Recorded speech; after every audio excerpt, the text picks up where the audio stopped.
In the quiet graveyards of 19th century America and Europe, a strange sight often caught the eye. Beside some tombstones stood a pole, and at the top of that pole hung a small bell. Nothing more, just a bell, gently swaying in the wind. But that bell wasn't there for decoration, it was there for the dead. Because during the 1800s, the greatest fear wasn't dying, it was waking up. Buried alive. This fear had a name, taphophobia, a term born out of terror, not fiction. It means the fear of being buried alive. And back in the 18th and 19th centuries, it was a very real, very horrifying possibility. Medical knowledge was limited. Death was often declared based on shallow breathing, pale skin, or simply a lack of response. Many people died at home, not in hospitals. There were no heart monitors, no brain scans, no EEGs. In fact, the stethoscope was only invented in 1816, and even that was rudimentary. It wasn't uncommon for people in a coma or suffering from diseases like cholera or typhoid to be mistaken as dead.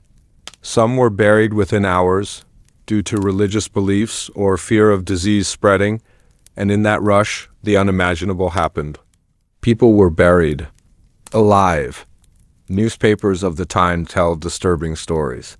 One tells of a man in France whose grave was reopened after neighbors heard muffled cries. Inside the coffin, he was found turned onto his side, his hands shredded from clawing at the lid. He had clearly been alive for a while. Another article describes a young woman from South Carolina who collapsed and was presumed dead. Days after her burial, the gravedigger's son claimed he heard a faint bell.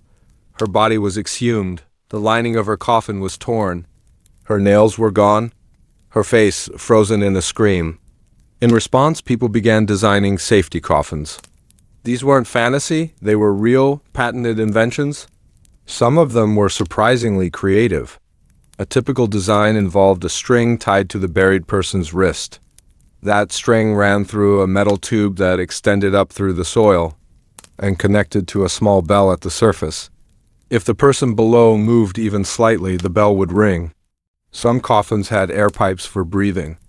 Others had windows or flags that would rise above the grave. One particularly advanced model even had a speaking tube, allowing the buried to call for help. Graveyards in major cities began hiring graveyard watchmen, people who walked the grounds at night, listening for the faint ringing of bells. These watchmen carried lanterns and shovels, just in case. For the wealthy, these coffins became elaborate. Brass tubes, polished bells, ornate covers. For the poor, even a rope and a homemade bell gave some comfort. Because when the fear is real, people will do anything for a second chance at life, even from 6 feet under. And while some dismiss these as morbid gimmicks, the truth is far darker.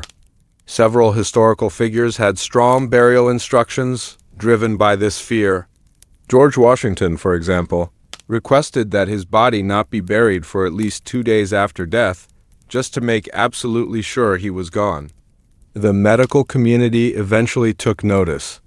Physicians began using more methods to confirm death, holding mirrors to the nose to check for breath, puncturing fingers watching for pupil dilation. But even with all that, uncertainty remained. In some parts of Eastern Europe, bells were replaced by long wooden pipes. In others, families insisted on having someone watch the grave for days, a custom known as a wake. That's where the modern word wake for a funeral comes from. People literally waited and watched for the dead to wake up. One German inventor, Dr. Johann Taberg, built a coffin with an elaborate pulley system. It connected the deceased's hands, feet, and head to a bell. If any part of the body moved, the bell would chime. He also added a small air pipe and a glass viewport.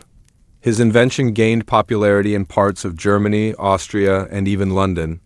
But the most chilling story, and perhaps the most well-known, is that of Octavia Hatcher. In 1891, in Pikeville, Kentucky, Octavia fell into a deep coma after an illness.